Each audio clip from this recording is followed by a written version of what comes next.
nāk tur zupas malkā, sakrālais pirmstērgs tiek. Dzīve var izniekot, smilšu kalnus vērtot, melnu domu ežus prāta laukā pērtot. Sevi var uzvarēt, visumam kalpojot, visrūgtākā sāpē saulētu saskatot. Tibeta rītausmā, Milarepa salās, dimanta vaģdas smeļ, un dakiņu elpā sakrālais visums.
Sveicināti visi Milarepas dzīves atvēršanas svētkos. Skatoties uz šo grāmatu un esot šeit, šodienas pasākumā, man ir ļoti liels prieks. Prieks par to, ka līdz latviešu lasītājiem beidzot ir nonākusi patiešām izcila grāmata, ko mēs nevilcinoties varam tiešām dēvēt par pasaules garīgā mantojuma pēdu. Prieks man kā zvaigznes ABC darbiniekam ir tas, ka bija Pinne izdomāja vērsties tieši pie mūsu apgāde, pie mūsu izdevniecības. Mums ir bijuši šī iespēja grāmatu izdot latviski. Un prieks ir arī par to ieguldīto darbu, ko grāmatas sagatavošanā ir ieguldījusi Veronika Putniņa un Klēra Tīma. Jo tieši viņu darba rezultāts ir tas, ka šī grāmata ir vizuāli tik ļoti skaista, un arī tulkojums ir tiešām izcils un ļoti kvalitatīvi veikts. Un tāpēc es vēlos teikt mīļu paldies visiem tiem, kuri ir pielikuši savu roku, lai grāmata iznāk tiešām tik laba, kuri ir domājuši labas domas, un kuri jums visiem, kas ir atnākuši šeit. Pēc es svinīgi atklāju šo te Milarepas dzīves atvēršanas pasākumu, vēl visiem arī izlasīt grāmatu un būt savu valdību. Paldies jums!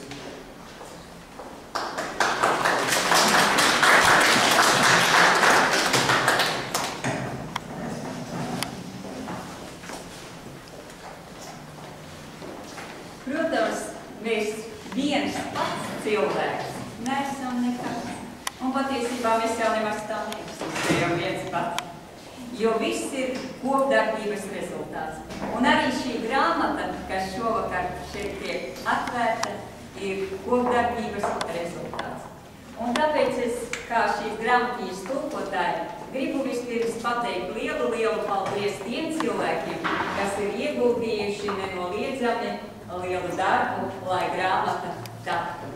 Vispirms jau, protams, es gribu pateikt paldies Zvaigznes ABC izdevniecībai un šeit Dacei Rudzītes kundzei un kāpēc šeit ir vēl citi darbinieki, bet, protams, visiem. Sākot ar prezidentu Ķilblokas kundzi, kas arī bija iegriezusies šodien, un visiem, protams, visiem gan korektoriem, gan maketētājiem, visiem darbiniekiem, kas pielikuši savu roku. Bet man vislielākā sadarbība bija tieši ar Dacei Rudzītes kundzi. Paldies jums, Dace, liels šodien, un dažas iediņi mums, lai tādas skaistas grāmatas, garīgas grāmatas, būtu daudz jūsu izdevniecībā un ar vien vairāk. Paldies!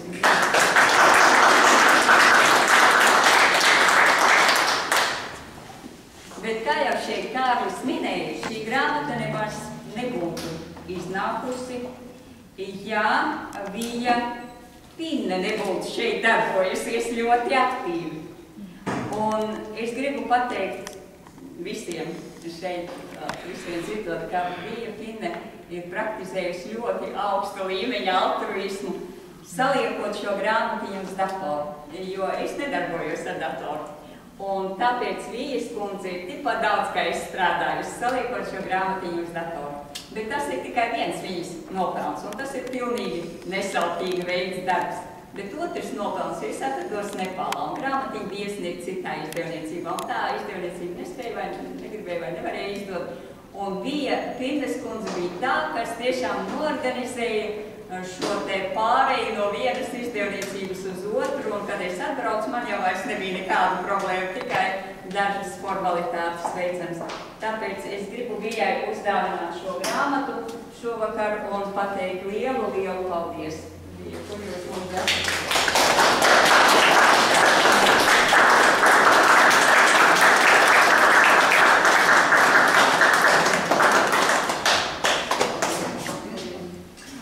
Arī bija tādu vārdu teikt, jo tas process ir bijis, sadarbības process ir bijis garš, lai kaut tā kameris jau šeit nemaz nebija.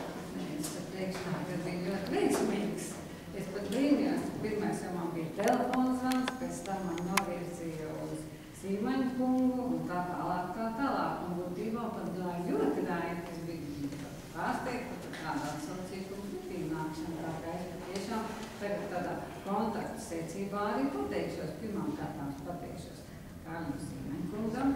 Viņš man tiešām laiku pieņēma tajā pašā dienā, kad es piezvanīju. Nu, protams, kā sekretāra, kas man novirzīja, aizņēmies tā ļoti, kā saka, tā arī veikli, sakontaktējāmies un viss, kas mums aizgāja. Protams, tālāk es domāju, ka mēs darbosimies, bet man novirzīja, kas atbilst uz Dacīti Raini, tā kā atkal Dacīti Rudzītes kundzei un jāpasakās, un tad mums arī bija brīnišķīga sadarbība, un es tikai varu teikt visu pozitīvu par to, ka tas viss klāja tā raiti, un pirmkārt to uzticību, kad es cilvēks man nav pateicis, man jūs varat uzticēties, es esmu, man ir uzticības persona, un es neko neesmu nozaks, neviltīgi, nekaut ko, un tie, ka man pilnvaras nekādas nav, bet es domāju, ka grāmatu par katru cenu gribu, lai viņi izdotu, viņi ieraudzītu, kas ar dienas gaismu nonāk lasītāju rokās. Un tā, tiešām es varu par to pateikties, ka man tiešām cilvēciski arī uzticējās, un tas process varēja sākties. Tā kā tiešām paldies, un, protams, paldies visai Zvaigznes redakcijai, viņa arī nav vieni paši noteicēji, ja, kad to grāmatu tomēr pieņem, strādājam tālāk. Nu, tas tā būtu no mans puses. Es arī gribu pateikties jums ar šiedien, bet man te ir tā mirkst ūdenī. Tā kā. Vecītei. Paldies. Paldies par labajiem vārdiem. Bet tā tas arī bija. Nav nekas jāizgudro. Bez tam man jāsaka liels paldies arī Ilzei Sprautai, jo izrādījās tā, ka man nācās pašai rakstīt šai grāmatai ievadu. Protams, man ir ļoti žēl, ka jūs nevarat izlasīt Lobzanga un Kupras ievadu, jo tas bija ļoti plašs un ļoti labi uzrakstīts, zinātniski, ļoti lielisks ievads. Bet šis mazais īsais ievadiņš, ko man nācās rakstīt, tātad šo ievadu saliku uz datora Ilze Sprauta, un paldies liels Ilzei par to darbu, un bez tam Ilze nesautīgi ir izveidojusi vēl rindu grāmatu, ko mēs šodien gribēsim uzdāvināt mūsu sangām, tātad kopienām budismu, un šī grāmata ir viņa eminences Gorčena Rinpočes grāmata komentārs 37 bodhisattvas praksēm. Ilze, jūs esat paņēmis līdzi? Jā, tātad grāmata būs, un pēc pasākuma varēs sangas nākt un saņemt šo grāmatu. Paldies jums, Ilze, arī ļoti liels.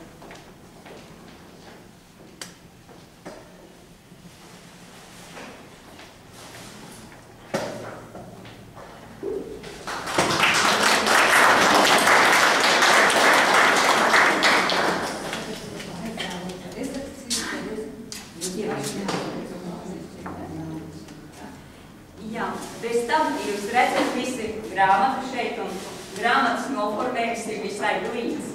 Un es esmu ļoti pateicīga savai meitai, Klērai Birmanei, kas piekrita un uzgleznoja tanku, kuru jūs šeit redzat. Un šīs tankas tātad attēls ir uz grāmatas vāka.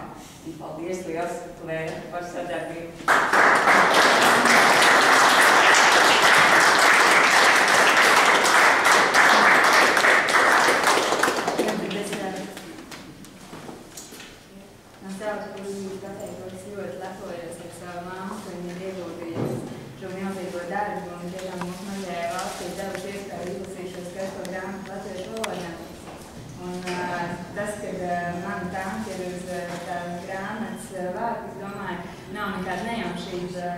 Esot Nepālā savā pirmajā gadā, es tikos ar vienu lielu jaunu skolotāju, un es viņam stāstīju par to, ka es esmu uzsākusi mācības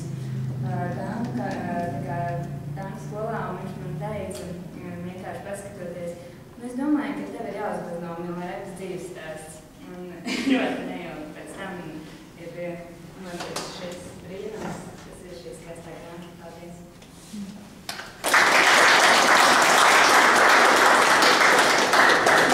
Cilvēki mēs šeit esam darbojušies, bet es gribu pateikt, ka šeit klātesoši ir mūsu dārgie garīgie skolotāji.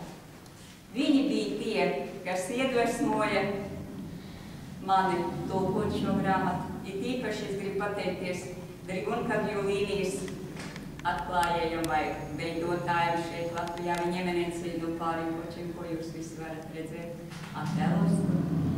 Un, protams, visiem citiem mūsu dārgajiem garīgajiem skolotājiem, to starp svētībām. Tieši viņu varenais gaismas potenciāls, kas strāvo un mūžīgi strāvos arī šai konvenciālā visumā, dod mums iespēju tikties ar tādām pērlēm, kā ir šī grāmata Milarepas dzīves stāsts. Es zemu paklanos visu savu garīgo skolotāju.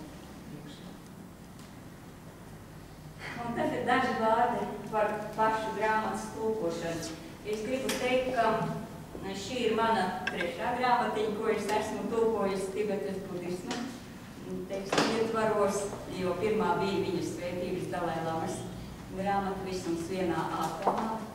Un tāpēc, teiksim, tulkot ļoti grūti, protams, grāmatu man nebija. Bet šī grāmata ir specifiska, un tajā ir krietni daudz dzejas vai Milarepas himnas, kurās viņš ir izteicis visu šo sakrālo gudrību, kā cilvēks praktizētājs principā var realizēt savu prātu līdz pat baltai gaismai vai pilnīgai apgaismībai. Un tas man deva tādu lielu pat iedvesmu, jo šī dzejas tulkošana man šķita brīnišķīga, jo es pat arī mazliet rakstu dzeju. Un bez tam es gribu teikt, ka visiem cilvēkiem šī grāmata ir pievērota. Jebkuram lasītājam, kuru interesē lasīt grāmatas, īpaši jau sakrālas grāmatas. Un vienalga, vai cilvēks būtu kristietis, vai viņš būtu musulmanis, bet izlasot šo grāmatu, cilvēks iepazīsies ar Tibetas dzīvesveidu, pie tam pirms 10 gadsimtiem, iepazīsies ar kultūru, iepazīsies ar šīm garīgajām saknēm, ar jogina dzīves stāstu un tā tālāk. Tātad jebkuram cilvēkam tas būs iedvesmojoši. Atklāsies Tibetas daba, parašas, dažādi arī joki un dažādi nostāsti.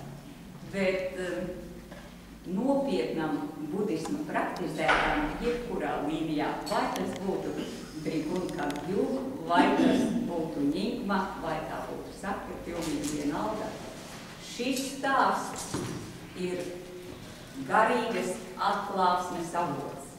Un tātad, izlasot šo grāmatu, ik viens praktizētājs sapratīs, ka es varu. Es varu sasniegt ļoti daudz, jo mans fiziskais un garīgais potenciāls nav ierobežots. Lasot šo grāmatu, jūs redzēsiet, kādas neiedomājamas grūtības pārvarēja Milarepa. Pirmkārt, attīrot savu karmu, un otrkārt, visu mūžu pavadot sniegos, Tibetas kalnos, milzīgos -grados. Protams, varenais jogins spēja transformēt sevi jebkurā ķermenī. Un šeit es lasīju par sniega leopardu. Jā, tas bija viens no viņa ķermeņiem, kā viņš izdzīvoja -40 grādos. Viņš staigāja pa debesīm, viņš izpūta liesmas un tumo enerģiju praktizējot sasildīja savu ķermeni, kas bija tērps kokli un apģērbā 40 grādu salā. Tātad mūsu fiziskais un garīgais ķermenis spēja sasniegt visus.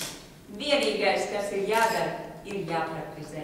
Un tāpēc es iesaku jebkuram budismu praktizētājiem katrā ziņā no sirds tā ļoti nopietni izlasīt šo grāmatu, jo visi lielie skolotāji to ir mums ieteikuši jau sen pirms tam, kā es to paņēmu rokās. Un tagad es domāju, ka Klēra jau mums ir teikusi dažas vārdus un vairāk droši, un es stāstīšu par savām gleznotājas gaitām. Un tāpēc es gribētu palūgt, jo mums šeit ir tāda liela iespēja šokar uzklausīt jaunus cilvēkus, kas kopā ar viņa eminenci Nupārinpoči ir pabijuši Milarepa salās, kur smeitās dimanta vaļģras un kur tās jogiņas dzied. Un attēlos jūs varat viņus redzēt, kādas grūtības tur jāpārvar, kādos kalnos jākāpj un pāri kādām upēm kalnu jāiet pa mazām laikiņām. Un tāpēc lūdzu, kurš no jums grib runāt, vai abi divi, vai Sergejs, vai Vaģivs, jā, tad lūdzu, jūs tiekat laipni lūdzu pastāstīt, dalīties savā pieredzē. Paldies, kādām tas ir negaidīti. Jā, un es jau svētījums, un es esmu paveicies tur, kur praktizēju Milarepa, un jo vairāk Milarepa ir viens konsultā stūrāk viņam un iedvesmojuši personīgās. Pirmkārt, paldies Margarītei un izdevniecībai Zvaigznēta Sepata prēmiju tur patulkojusi un izdevusi šo grāmatu. Un es arī apsveicu par to, ka izdevusi pabeigt šo milzīgu darbu un no vienas puses un izdot šo milzīgu un ļoti svarīgu grāmatu no otras puses. Tiešām paldies jums tajās. Un es attiecās par to stāstu, par to ceļu un par to pārgājienu. Es negatavoju stāstīt, un tieši es atvinēju par nesaskaņotu stāstu. Pats ceļš mums sākas apmēram gadu pirms tam, kad mūsu skolotājs un Vaļģipoči, eminents Vaļģipoči mums aicināja uz ļoti rētu notikumu, kurš atkārtojas varbūt reizi 3 vai 5 gadus atkarība no iespējām un atkarība no iespējām. Un tad jau gadu pirms nākamu mūs aicināja, un mēs sākam gatavoties un gatavojamies ļoti nopietni, jo mums bija jāsaka ļoti nopietni nauda, bija jāsagatavojas arī attiecīgs ekipējums, jo pirmā daļa bija ļoti nopietns pārgājiens. Mums bija jāceļ 6 dienas un bija jāsasniedz 4 km augstums. Tas ir ļoti nopietns augstums. Speciāli runājam, konsultējamies ar alpinistiem un visiem pieredzējušiem cilvēkiem, lai uzzinātu un dabūtu saprašanu par to, kas ir gaitāt un kā iegatavoties. Un tiešām mēs sagatavojam lielas lūkuslomas, ļoti labi ekipēti, bet kad viss sakars, tad bija pusi no tā vispār nevajadzēja. Un faktiski noderēja tikai Latvijā kādas 10 lietas, guļamais un guļamais faktiski. Visam pārējiem nebija tik liels nozīmes, pat bijūti nebija tik liels nozīmes par guļamais. Un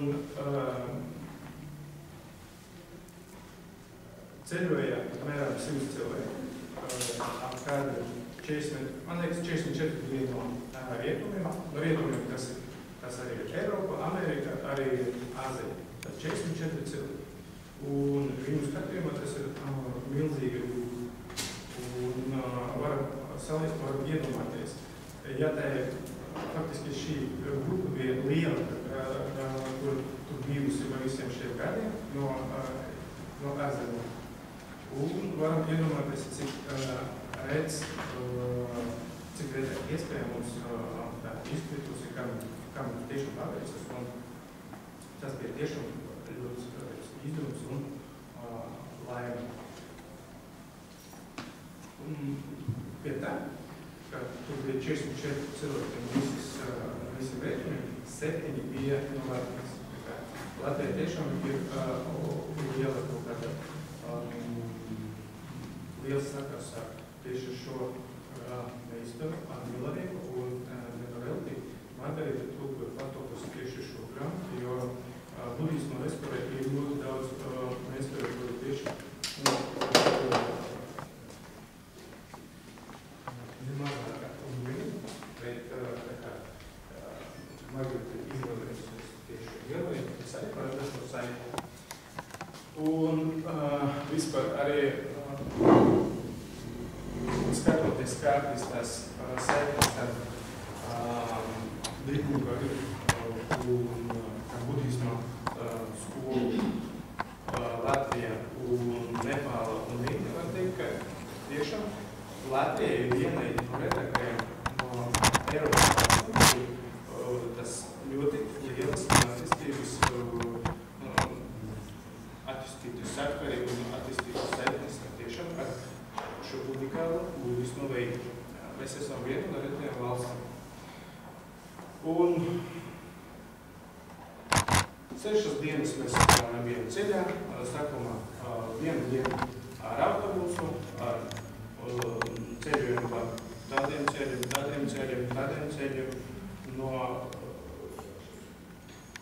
Tas bija ļoti nogurušs brauciens, bet tas, principā, bija visvieglākais, jo pēc tam mums nākas iet ar kājām,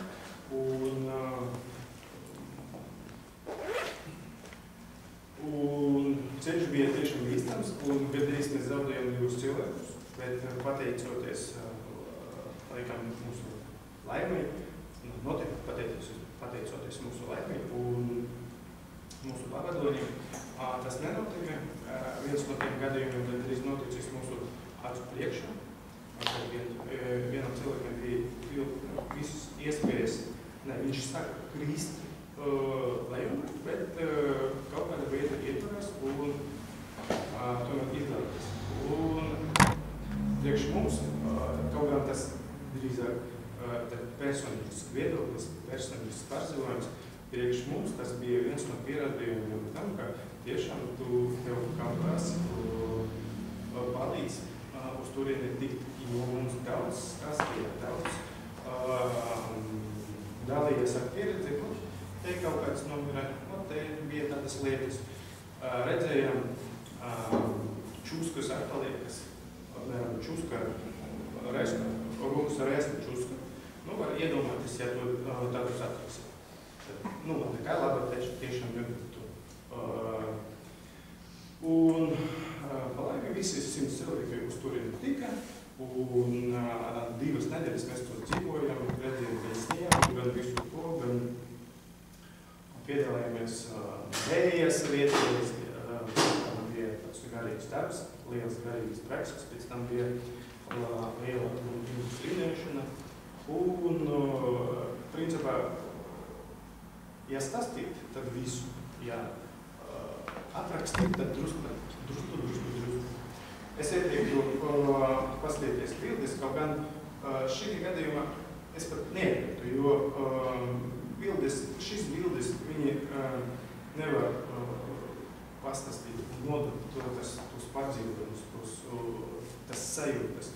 Un es labāk ieteiktu tieši izlasīt grāmatu un no tās grāmatas bez bildēm, bet tikai uz vārdiem, uz idejiem, uz tām domām,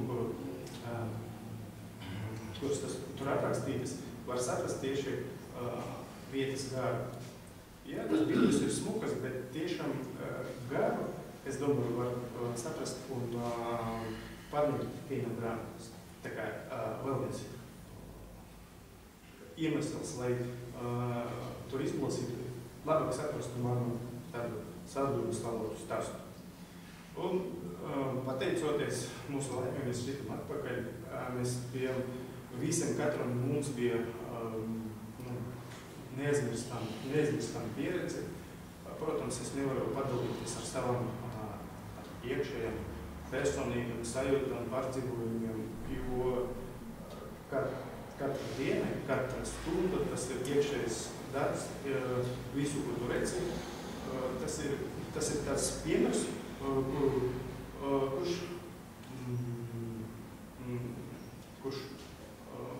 kura dēļ tev jāmainās. Tu redzi, un tev nav šaubu, ka tiešām tev jāmainās.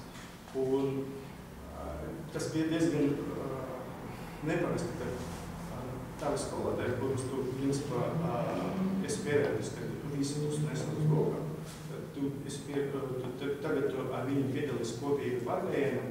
Un, lai to saprastu, var salīdzināt, ja mēs kāds no mūsu akadēmiķi, kopā ar akadēmiķiem aizbraukt uz kādu pārgājienu un paskatīties, kā viņi tur dzīvo, kā viņi tur uzvedās, ko viņi tur runā, par ko viņi tur runā, kā viņi pievērš uzmanību, kā viņi nepievērš uzmanību.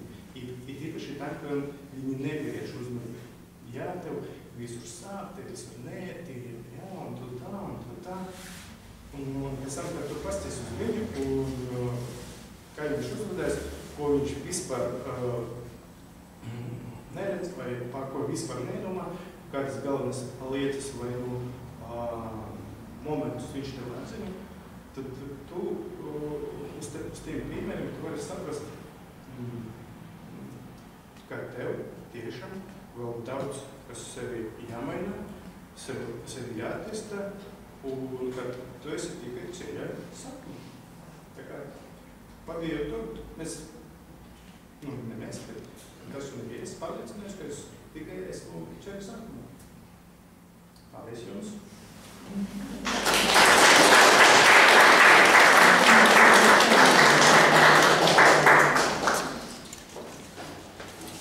Paldies Vaģivam un Vaģivam grāmata mūsu Zagras bibliotēkā ir lasīšana. Tiešām paldies!